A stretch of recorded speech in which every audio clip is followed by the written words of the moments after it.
va y avoir la question du rapport à la contraception, à l'IVG. Alors la contraception, jusque-là, c'est pris en charge par les femmes.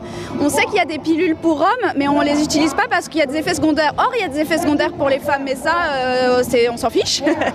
Va y avoir la question de l'IVG, il va y avoir la question du rapport au corps et aux normes du corps qui sont particulièrement fortes pour les femmes. Et donc, avec tout ce qui s'ensuit en termes de maladies comme l'anorexie ou la boulimie, va y avoir toutes les violences dans le cadre des consultations médicales, des violences sexuelles.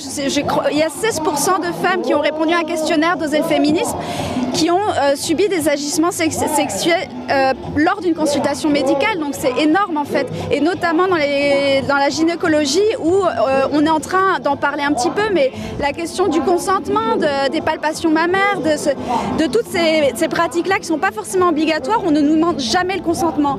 Donc on pense que c'est normal et du coup quand après il y a des agissements sexuels, on n'ose pas le dire parce qu'on ne sait pas ce qui relève de ce que doit faire la médecine et de ce que en réalité est normal ou pas.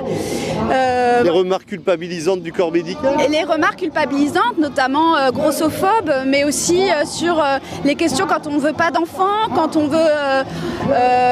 Ou qu'on en fait trop ? Ou quand on en fait trop, et notamment là, on est sur un truc intersectionnel avec aussi du racisme, clairement dans le corps médical. Alors pas tout le monde évidemment, mais c'est quand même le cas.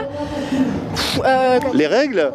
Ah, les règles. Alors les règles, notamment la douleur des règles qui est considérée comme normale et qui fait qu'on sous-diagnostique l'endométriose qui concerne en fait une femme sur 10 et encore c'est peut-être en deçà de la réalité et où parfois on passe 40 ans à avoir des douleurs incroyables, à ne pas les voir entendues et au final avoir un diagnostic qui est très tard et ça a des conséquences aussi sur le développement de la maladie évidemment.